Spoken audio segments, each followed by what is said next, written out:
What's up, guys? I am Tyler Hosley, and this week I learned I am incredibly attracted to Jersey women.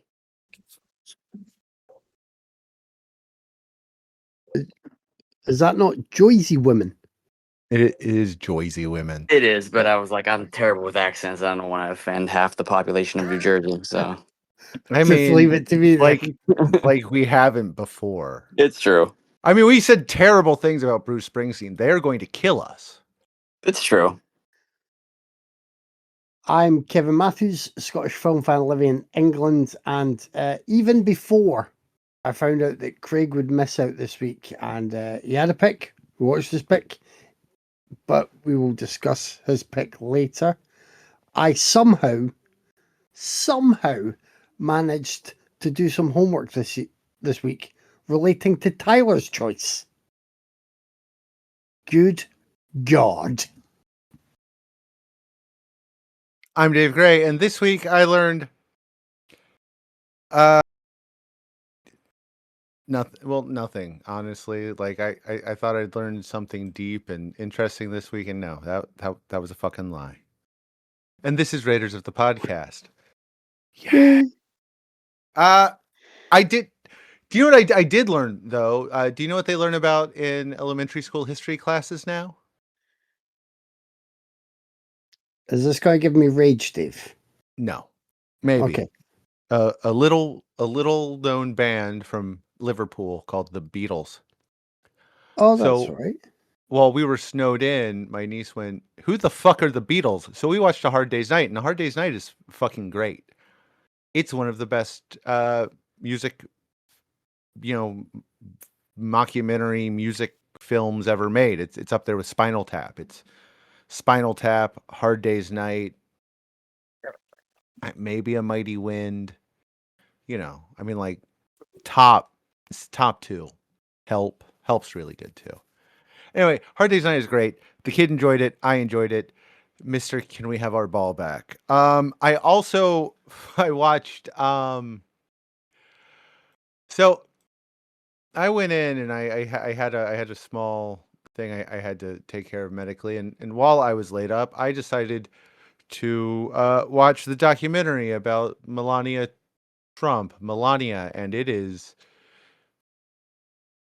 what's a good way to it's shit. It is absolute vapid shit. Not only is she is a nothing, she is not a human being. She has nothing going on at all. She is the most vapid, vacuous bag of wind I have ever been forced to spend 2 hours watching. It's terrible. It's awful. And there's no reason for it. It is propaganda, but okay, many women have been maligned through history for centuries. And two that spring to mind are Lucrezia Borgia, who her big sin was being the daughter of the first Spanish Pope and smart enough to run things herself. And Marie Antoinette, who is a cripplingly shy little backwoods girl forced into a terrible position during a revolution. And I'm not saying she didn't deserve to lose her head because she was the queen during a terrible time and a terrible things happened to the people.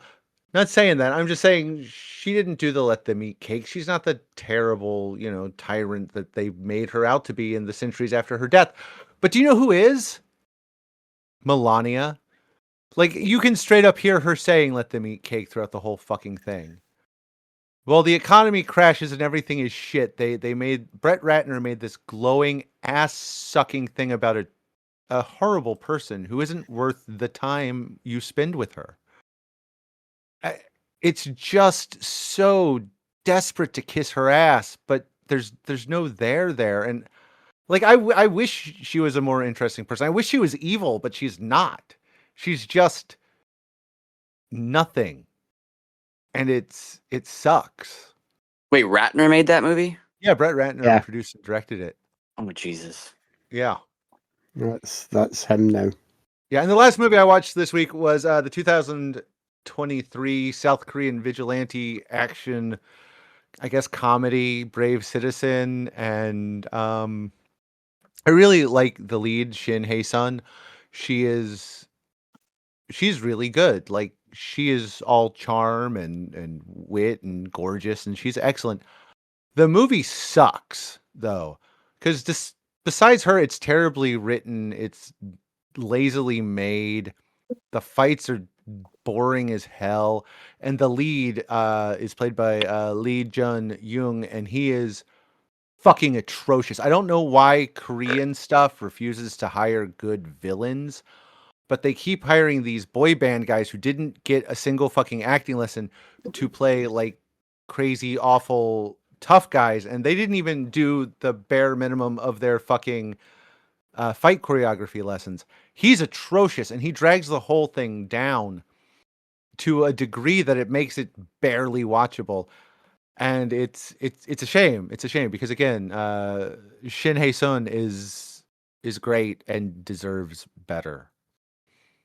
If you want to watch something better with her on it, she's on Mr. Queen, which I think is streaming on Netflix for those of us in the UK and the US. It's a much better series with her that uses her better. You should watch that. And that was me.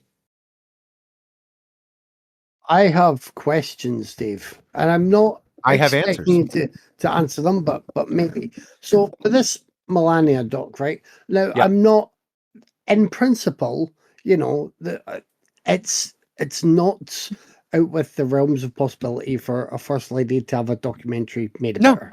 In principle, I'm just like, right, that can happen, but the way they've seemingly, I don't know if they courted Brett Ratner or if once he was making the documentary, they were trying to like be extra nice and give him extra brownie points because obviously Trump wants the next Rush Hour movie, right? That's going on. I'm not even on about all the shady shit with people murdered in the street and Brett killed. Ratner is full on. He is 100% MAGA. I mean, his last movie was the atrocious Chuck Norris vs. Communism.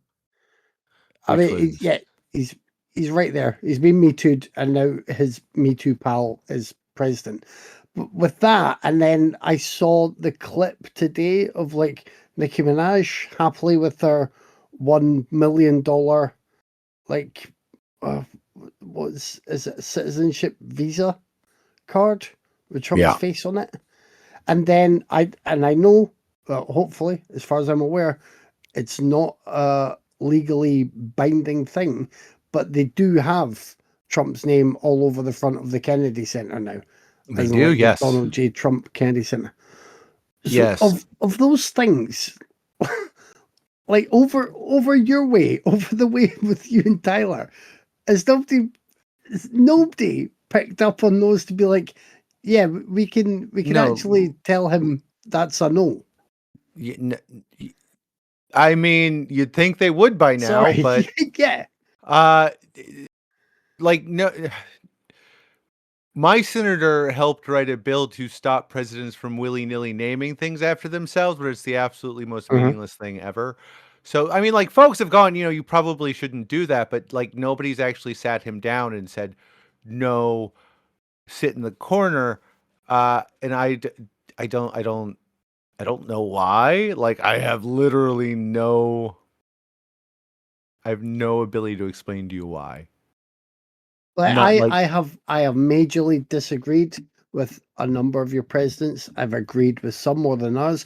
I've liked some, and then horrible shit has come to light later. I'm like, oh, I like them as president, but I have probably within my own limitations. It has always seemed to be quite a respected position, and now it's basically some market trader has got the job and is making everything they can. As I say, I'm not even going near like the devastatingly bad shit with people living in terror and just being murdered on the streets, but just these market trader level shenanigans. You would think every time someone says something and mentions that, oh, he's got to be upset when that doesn't happen. I'm like, have you been watching current events unfold? Nobody has put a stop to anything. No one's going to do anything. And like they keep talking about it, we'll do it this time. But like besides a handful of judges being like, dude, that's not legal. No, yeah, they don't. They I mean, like they haven't actually renamed the Department of Defense to the Department of War, but everybody's now referring to it as the Department of War. They put Nazi slogans on like their what was it? Yeah, Who it was was it? It like the was speaker podium yeah, for the speaker um, podium. They had more than once. They've had different racist slogans on it. Nobody says shit. I mean, people say shit, but like not the people that matter. yeah, Like the people it's say well, shit, but not not the people that can actually do anything. I mean, hopefully in November that changes, but I we'll mean, there see. was a small window of time where I would see Melania and think, well, she's trying to keep a low profile, No, but she's there, and that's you it. And that window of time went, I was like, yeah, all the shit he's doing, so standing beside him know, and smiling just makes you as bad. she was making a movie about how totally boring and useless she is, and she Right. is. Right, movie chat for those who fast forwarded the last couple of minutes. And you know that's reasonable. Now I can't remember the timing of my viewings yet again, so I apologize. Did I talk on the show last week about Die My Love? No, Nope. Right. no, you did So not. so it's important to mention this. Tyler really liked this. Yes, it was Uh, my favorite movie of last year. and I didn't really like it. I liked it. It is for me probably my least favorite Lynn Ramsey film, but it does, I would say, have possibly the best performance yet from Jennifer Lawrence. It's a really properly great performance. I think she's asked to carry a lot of scenes, and Robert Pattinson's very good as well. But it is all about Lawrence. I just felt that it it didn't really. I don't know. It didn't manage to sort of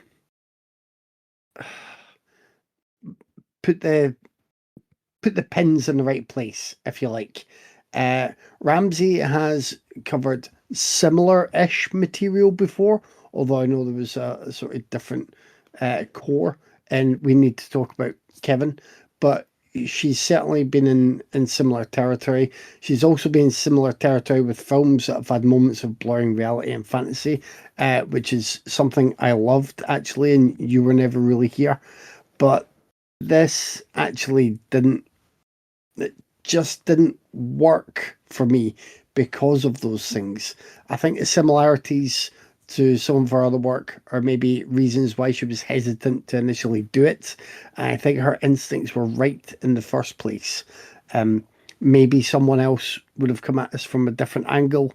Who knows? But for me, I just think it's her weakest film yet. And I mean, that's a high bar because I've loved pretty much everything else she's done. So I was surprised that this one didn't quite work for me.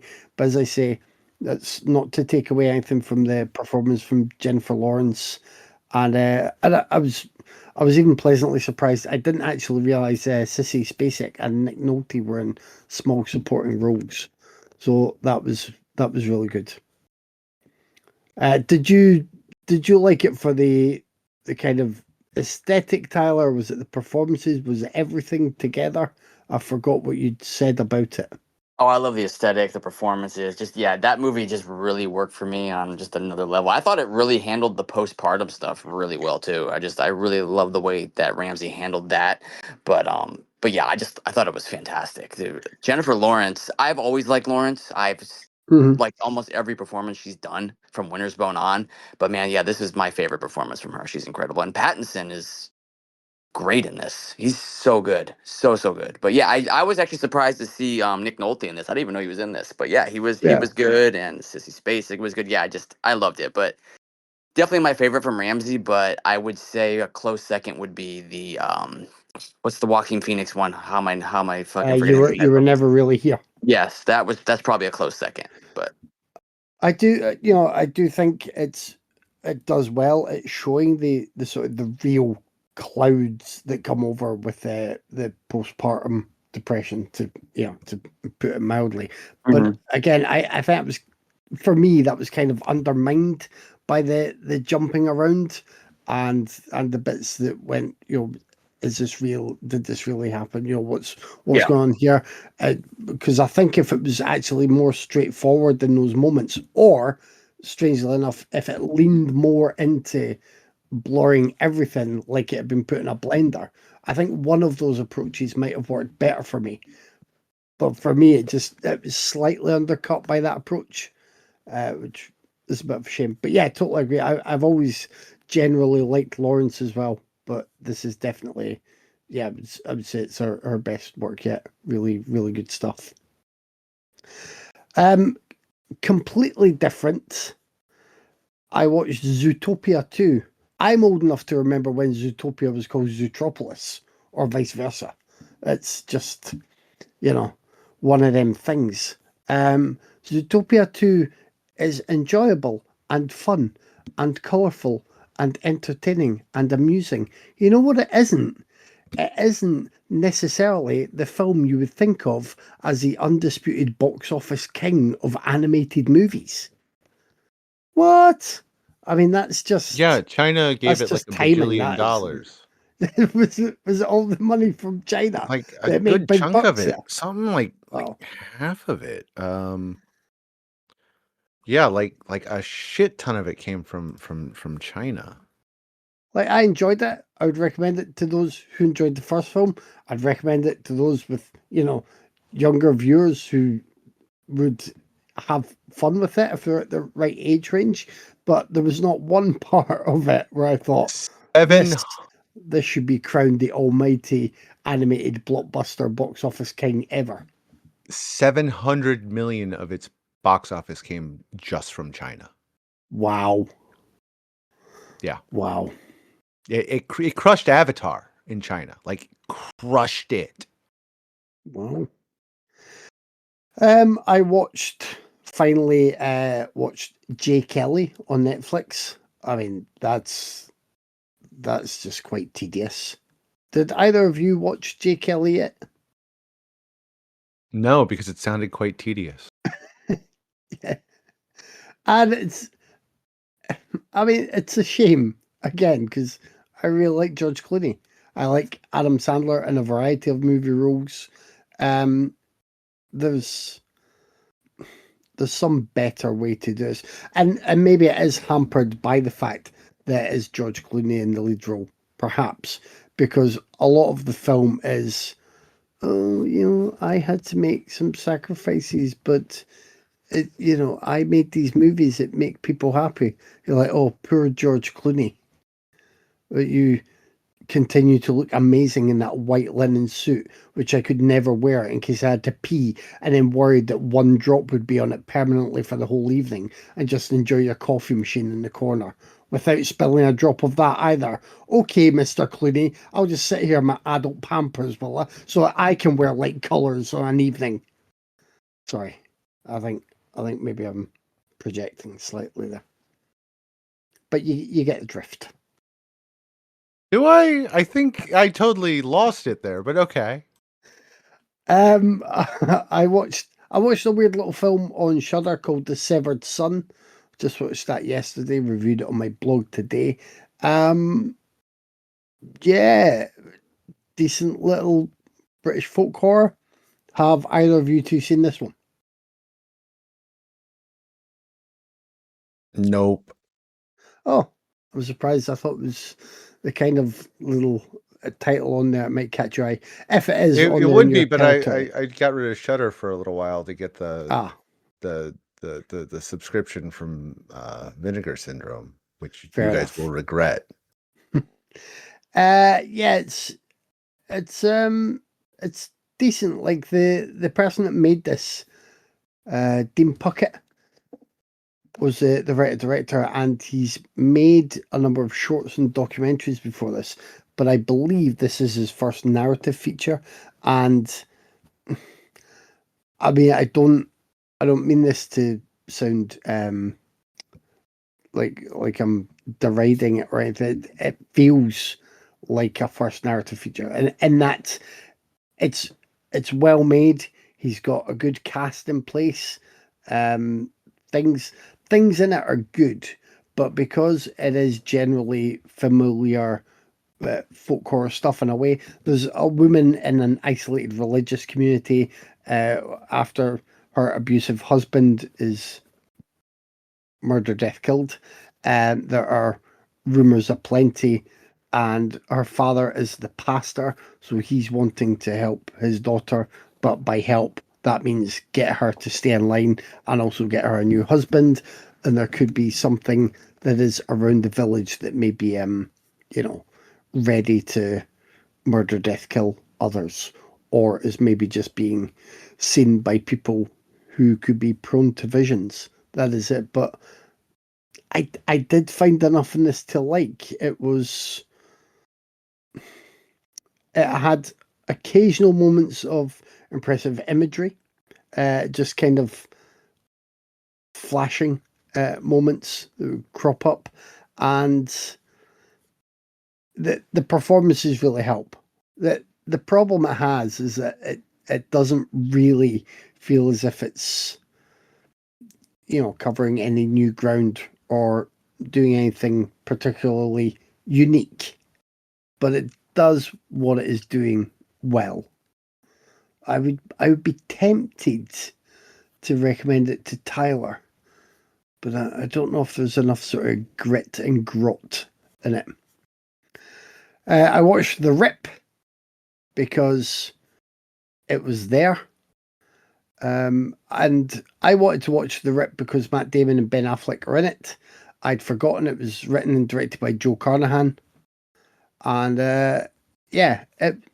I quite enjoyed it. I quite enjoyed the twists and turns in this thing, even though it was pretty predictable. It was satisfyingly so. I liked how the twists and turns were presented more than kind of what they are.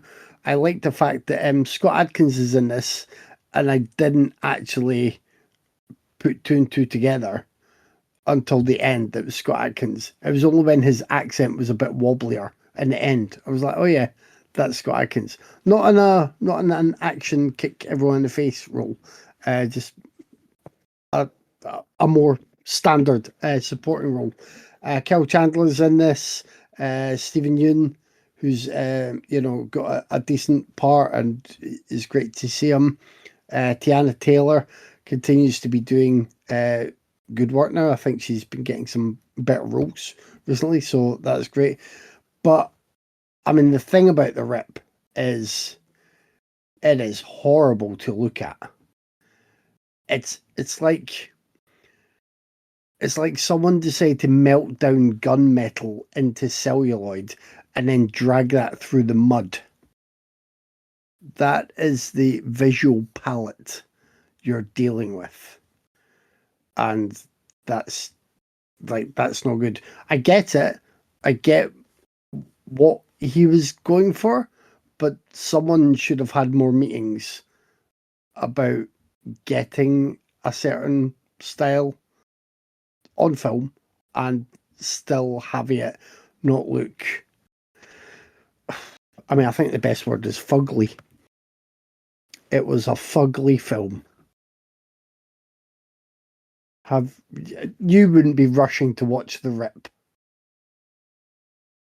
Like, I know Tyler has more sex worker films to watch, and Dave's just like Matt I Damon watched and The Ben Rip. Affleck. No, did you? I watched The Rip. I did. I thought Yeah. I honestly I thought it was Carnahan's best since Narc, which will forever be his masterpiece. Now, I I want to say I also love watched The Rip, and I disagree with Tyler. I want to say I Yeah. love I want to say I love Smoking Aces, but that viewing of Smoking Aces, I have a story with this. I went and saw that in the theater because I was really excited for that because I love Narc and Smoking Aces looked amazing. But Yep. it was a really busy theater, and the guy behind me threw up on my shoulders, and I I had to watch like 45 minutes of smoking aces with puke on my shoulders, so I decided I had to leave because I couldn't take it anymore. So I still never finished smoking aces. So one day I will finish that. But yeah, but I Wow. loved. I really thought the Rip was good. But Narc will forever be his masterpiece. I hated The Rip, so you know. But I've disliked most of Joe Carnahan's films. I've enjoyed most of them, but yeah, he's definitely. I think he's not working at the level he used to work I just at. I just find them very dull and try hard. Like I think they're okay on paper. I just think someone better should make them. I hated The Gray with like a deep burning passion. Did you That like is one Narc, of the Yeah, Dave? most whiny man pain films I've ever seen. You could set your watch to what they do in that movie. And Did that's you like all his movies. Did you like Narc, Dave, or no? No. No, No. none of them do anything interesting. He does the most paint by numbers crap. You know what? I think The Fourth Kind might have been the one movie of his I didn't hate. I don't even think he directed that. I think he just produced that one. yeah, I doesn't ring a bell. The Fourth Kind, the one with Mila Jovovich, the weird Yeah. alien one. Yeah, the Weird Alien movie. I think he's a producer on that one. I think that's the only movie he's involved in that I didn't hate outright. My entire review for the Rip, because I spent a while. I've written it up. It's going on my blog tomorrow. But I should have just put Joe Carnahan directed a movie called The Grey, and it was less grey than this movie. That's what I should have said for the Rip. I only remembered that while you guys mentioned The Grey. Damn it! And last but not least, even though he has wild opinions, I love her Tyler, and sometimes I try and make the tiniest effort if it doesn't hurt me too much. So I watched the short film of Ponyboi, short Nice. film that was then turned into a feature, and I'm glad I did. It was it was a decent little short. It has a moment that kind of pops up in a slightly different way in the feature, and we'll get to that later. It is a good short. It is very good. That's me. Sorry. So I know Dave saw this too, but he didn't mention it. He will now. But I went to the theater and I saw Return to Silent Hill. Oh Uh, shit, I forgot all like I told you I saw that too before. Man, yes, you did. not even 5 minutes, just right out of my head.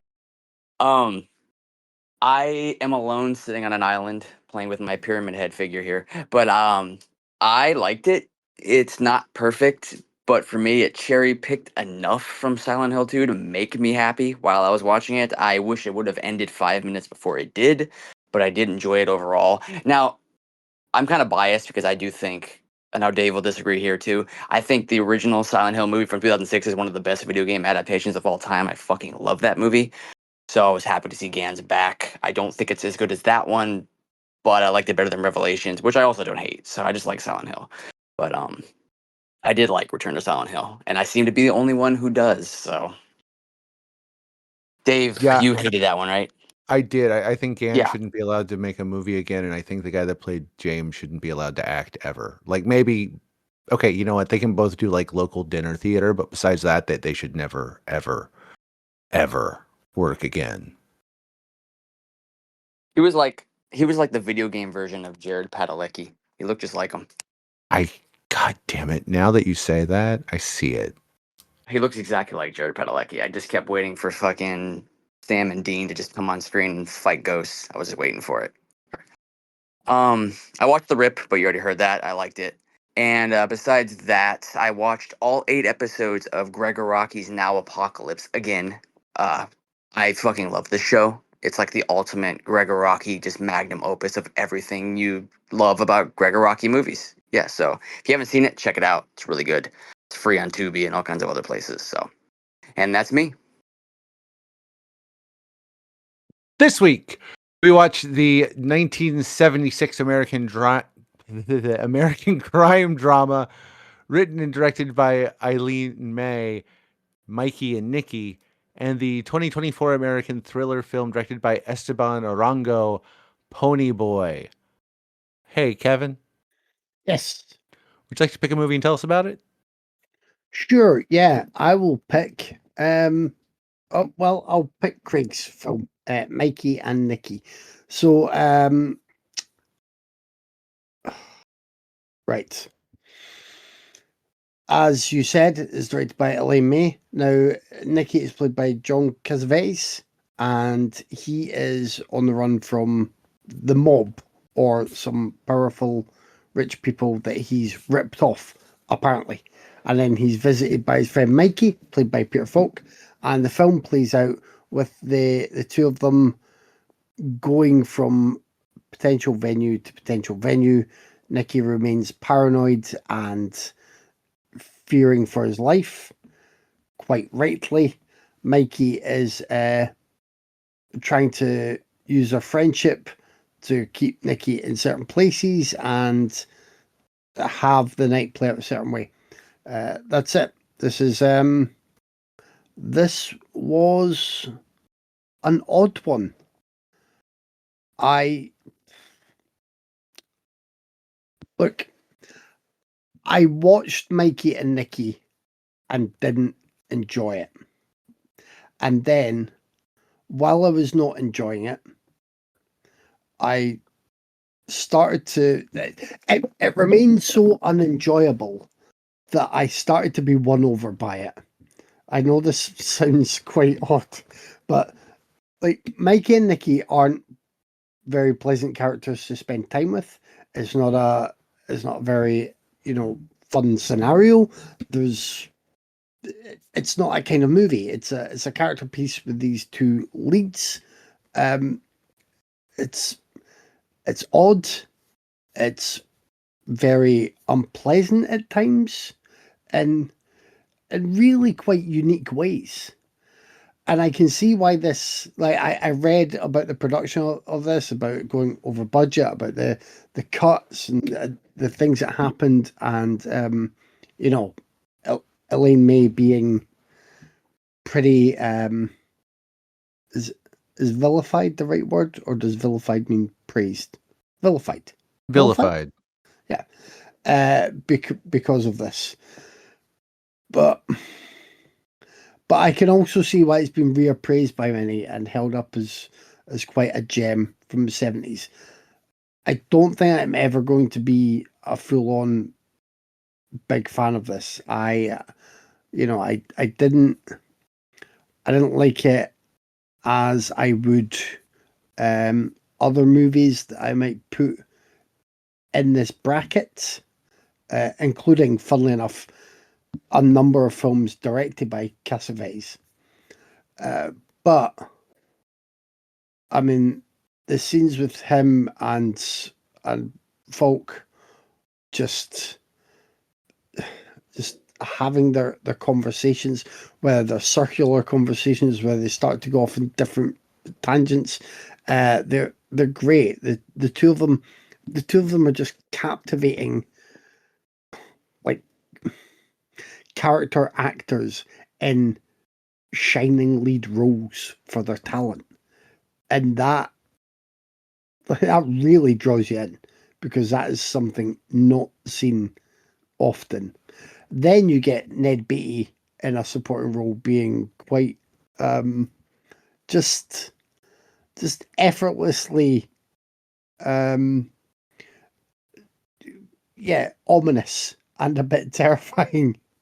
And for me, you get an absolutely stunning performance by an actress named Carol Grace, who played Nellie.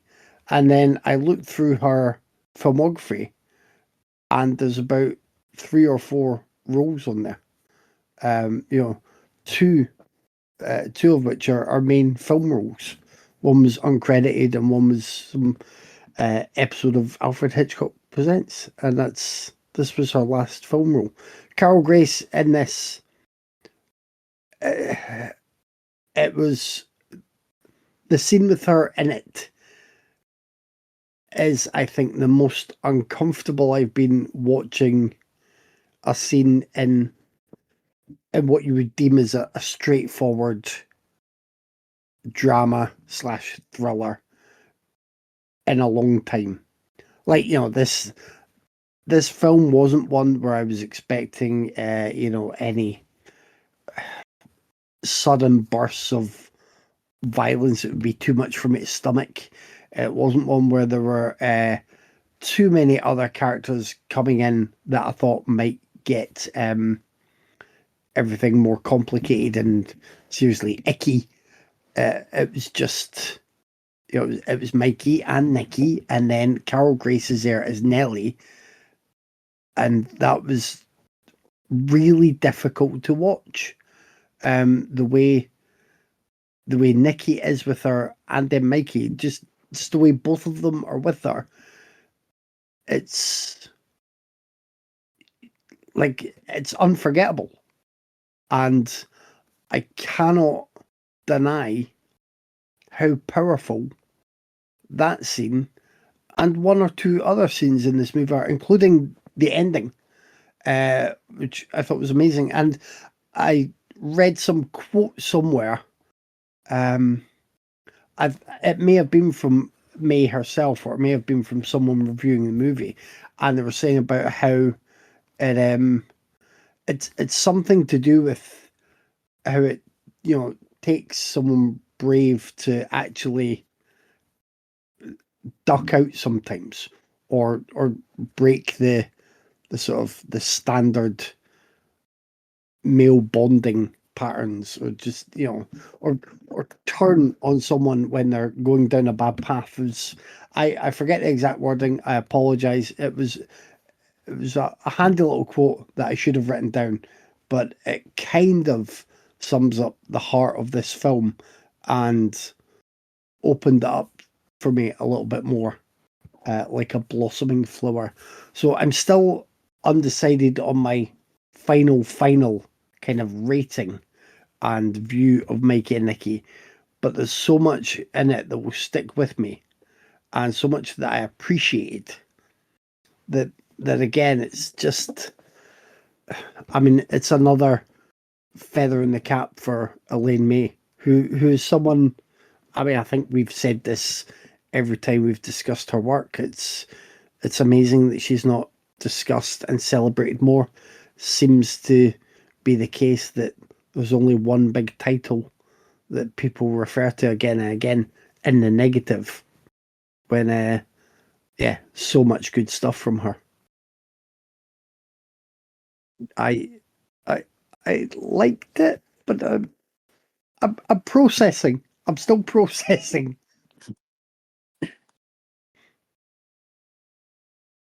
I'm gonna let you go, T. Okay. I like this one so much better than the last Eileen May movie we watched. I didn't love A New Leaf. I think I was the only one that didn't really like it that much. The comedy just didn't really land for me in that movie. But here, she feels like she's doing her best John Cassavetes film impression, and it really works. Definitely my favorite film of hers that I've seen thus far. The whole movie almost feels improvised. Um, in like a good way though, like a dark buddy hangout character study hybrid crime drama thing. It's like The Odd Couple if The Odd Couple were two assholes. Yeah, it's really good. Peter Falk and John Cassavetes are excellent. I mean, just two powerhouse performances by these two guys, and I'm pretty sure both characters were madly in love with each other. They just didn't want to admit it. That's what I took from it. But it's got a great 70s look. It's grainy, it's sweaty, and it's filled with that constant cigarette smoke just filling the air. Just, I love the visuals of this movie. The dialogue is really good. It's a movie where half its running time, it really is just conversations between two men, yet it's always compelling because of the performances. The supporting cast is really good. Like Kevin said, Ned Beatty's really good. The women are really good. This was solid stuff. Like I said, it's definitely my favorite movie I've seen from Elaine May so far. I think I've seen them all. I think I'm not 100%, but I definitely prefer this over like Ishtar or The Heartbreak Kid and The New Leaf. So yeah, it's good stuff. Yeah, I prefer New Leaf, but this has the same problem as New Leaf, where the studio took it from her. So this isn't what she'd intended to make, but what we have is pretty fucking great. As they both said, Falk and Cassavetes are brilliant, and their dynamic shines through so strong. And I think without that, this movie wouldn't work. But it's an unflinching look at male relationships, and they're both kind of assholes, and they're both kind of wonderful too. Uh, it's it's a weird look at a weird stage of life where you've kind of lost the folks that knew you win, but and how hard you'll hang on to those old things, even if it's toxic for you, even if that person like hurts you all the time. It's pretty fucking great, if I say so. I loved it. I really did. I am really curious what May's cut would have been. Like New Leaf, they cut out just an absolute shit ton. So because like a New Leaf had like 3 extra plot arcs that were just gone. I will point out, Kevin, that Carol Grace was mostly a Broadway actress. She was in, you Okay. know, like hundreds of Broadway plays. She was also married to Walter Matthau for like 40 years. Oh, right. No idea. Well, that's yeah. I mean, she was. It was just obvious that she was hugely talented when I was watching her in this. I'm just like, what happened? But I'm No, less familiar with the stage performance. I didn't realize she was married to Matto as well. yeah, she was in a ton of Broadway plays. I mean, for decades. She's one of those ones that's up there like oh, what's his name? He was on Law and Order. I see his face. There's a theater named after him now, and I am brain farting on his name. Uh, Jerry Orbach. She's up there Oh, with Jerry Orbach for Broadway legends. good. So our other film was Ponyboi, a 2024 American thriller, directed by Esteban Arango, written and starring River Gallo. It is about a young intersex sex worker who works at a laundromat with their best friend Angel, and also is pimped by Angel's baby papa Vinny. When Lucky, connected man, dies with Angel, or no, sorry, with Ponyboi after smoking some of Vinny's homemade stuff. Uh, he goes on the run, and I they go on the run. In the movie they refer to Ponyboi as he a lot, and I'm not sure how everything I've read refers to Gallo as different things. So Hmm.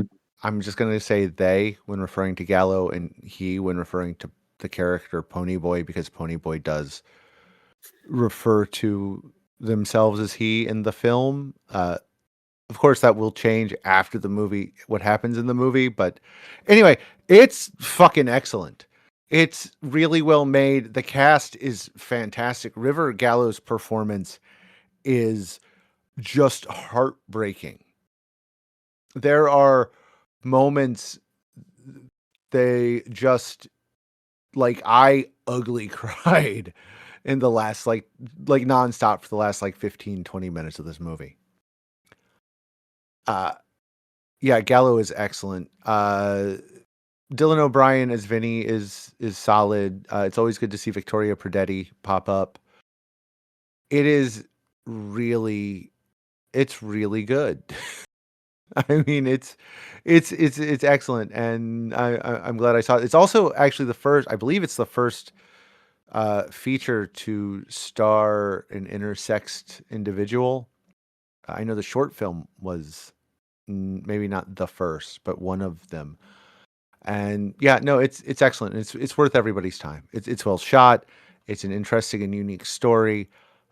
It's incredibly well written. I mean, it's a hell of a screenplay.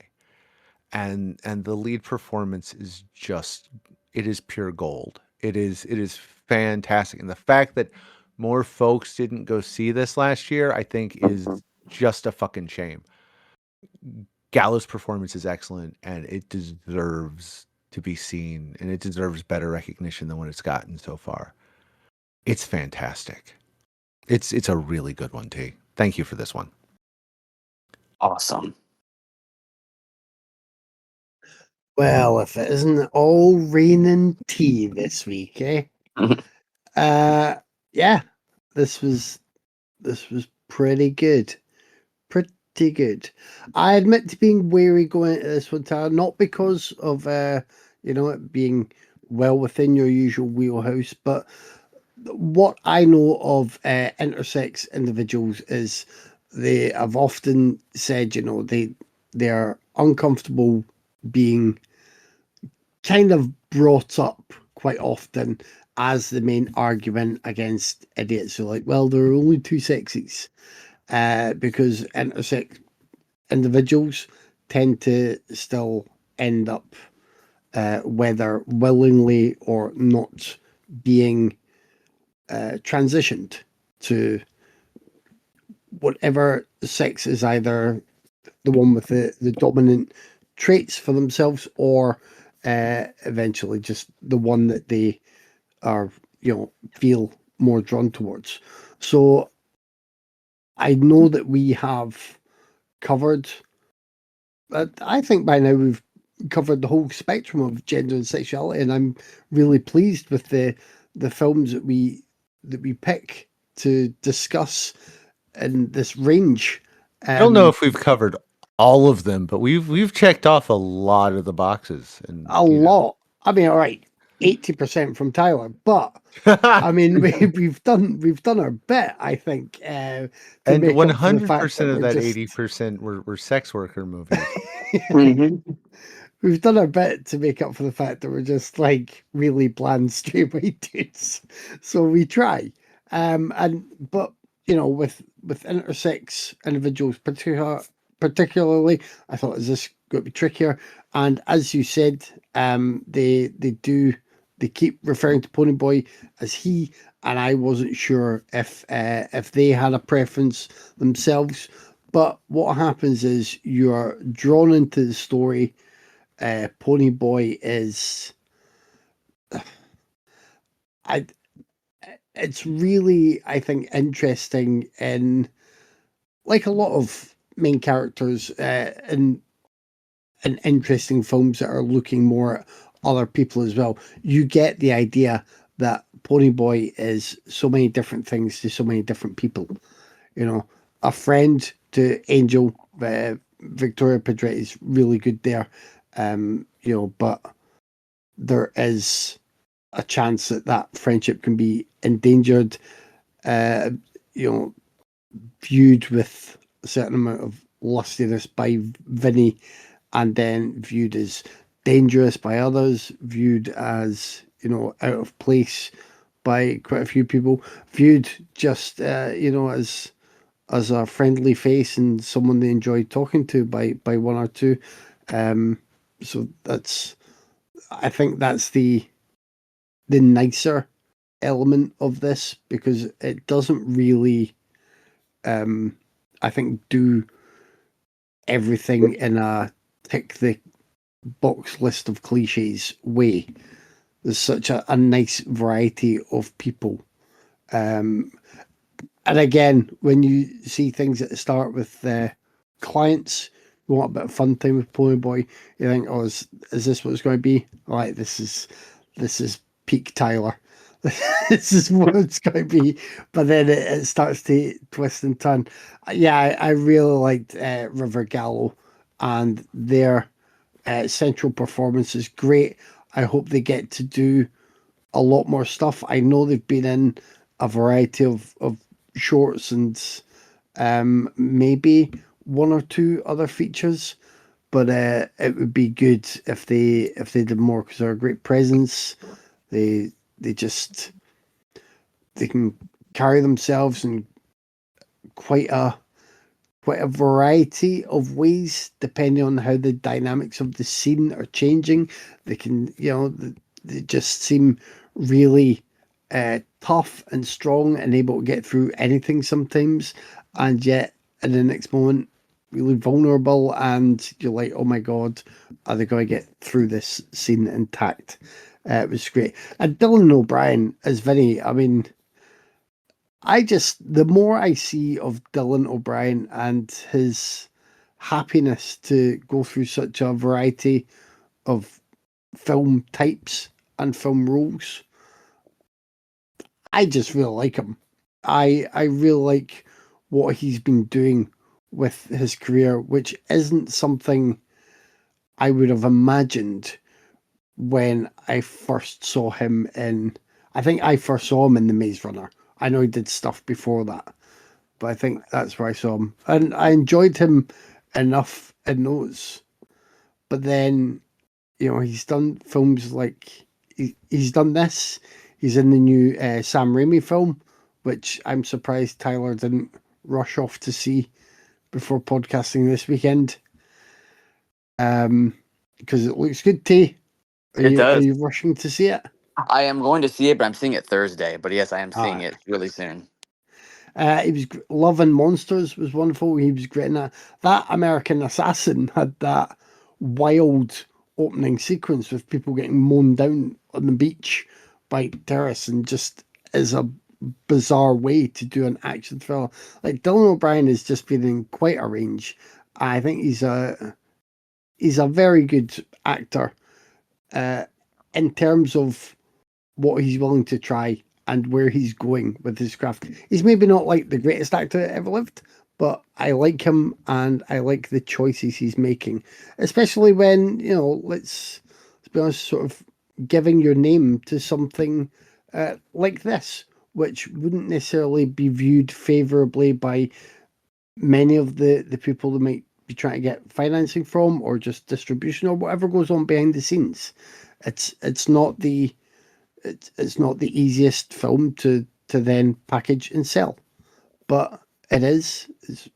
It's very worthwhile.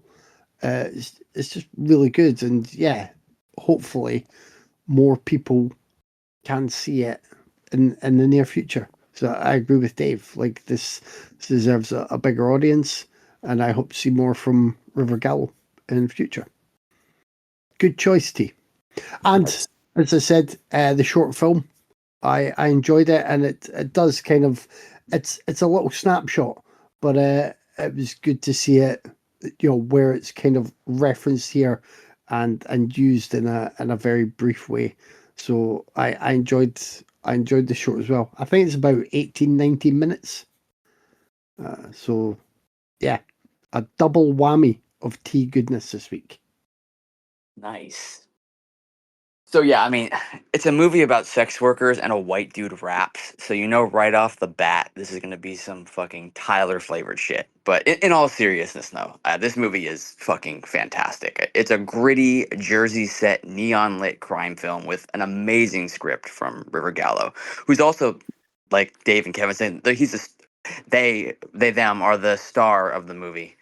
Um, it's- what an incredible fucking performance! I loved Gallo's performance in this so much. Just one of the best performances of last year, and it's a shame that they aren't getting recognition for this. It's just it blows my mind. The script tackles so many themes like identity and self-discovery, trauma, the past, forgiveness, and it's incredibly respectful to the sex worker community and the intersex community, especially since a lot of this was written as River Gallo's experience. But the rest of the cast is also great. That instant romantic chemistry between Gallo and Murray Bartlett was just amazing. That Bruce Springsteen moment in the laundromat is pure gold. That scene genuinely made me fall in love with a fucking Bruce Springsteen song. But just smoldering chemistry between those two. Just wonderful. Dylan O'Brien is great. His character is such a piece of shit, and he plays it so fucking well. I loved him as a villain in this. I've liked him since Teen Wolf. That's a show that I really liked, and he was really good in that. But I think the dude has some serious range. But he's really good in this. Victoria Pedretti is great. I loved her Jersey girl accent. She's absolutely fucking adorable in this movie. The pacing is perfect. It's well shot. Has a great score. Score on this is fantastic. But yeah, this movie is a fucking gem, as you guys said. The last 20 minutes also hit me in the emotional gut like something fierce. It's a goddamn crime this movie is not talked about more. Just please, people, go watch this movie and support River Gallo. Amazing stuff. If you haven't seen it, Go watch it right now. Incredible, incredible stuff.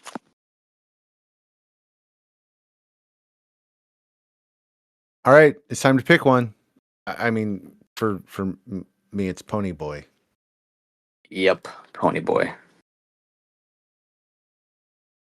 I feel a bit guilty giving it the sweep against Mikey and Nicky. It somehow feels wrong. But Does it? I mean, my instant reaction was I found more that I enjoyed and appreciated in Ponyboi quicker.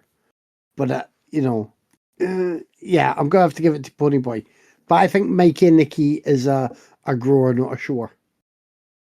I mean, yeah. Don't get me wrong. Mikey and Nicky is excellent. Yeah, it's really good. But like this is the problem. It's an either or question, and Yeah. in this case, it's it is how it is. Next week, it's me and Kevin picking. Do you have a movie ready for next week, Kevin? I do. I don't expect this to go down well with all of you, but I do wish to discuss the movie Rain Man. Why? I have my We had reasons, Dave. such a good week, and you're Dave, going I have my to- reasons. I Trust mean, me. you know, Do you trust me? I mean, not now. um, I, I'm gonna go with this. Was actually my favorite new film I saw last year, and it is now streaming. So I'm gonna make you guys watch Dust Bunny. Nice. Okay. Been looking forward to And that. for Tyler's sex worker special, I'm oh, I am so sorry in advance, because not only am I going with sex workers, I'm going with Nazi exploitation, and we're gonna watch Salon Kitty. Oh, yeah. I approve. I figured you would, but I also figured it would hurt Kevin just that little bit more. T, since you got the sweep, would you like to give him a celebratory bidness? I would love to. But We're on. before you do, T, I Yep. will apologize for my I think I'll be about 2 months absent from YouTube. I was going to do something this week. Vicky was in the home office all the time. I get very self-conscious when other people can hear me talking my rambling nonsense. So I am trying to get back there soon, but it's been a while, so I can only apologize. Sorry. And I can apologize for not putting up a Facebook post, but I have no excuses. I just didn't do it. My bad. But I am going to put up something shortly. We're on Instagram, Raiders_of_the_podcast. We're on Facebook, where I sometimes remember to post stuff on Wednesdays. We have a YouTube channel where you can like, subscribe, and comment and watch Kevin's awesome videos when he makes them. And we have a Discord, we have a Blue Sky, and you can always email us at raidersofthepodcast@gmail.com. As always, thanks for joining me, guys. Thanks for listening. I'll talk to you next week. See ya. Yeah.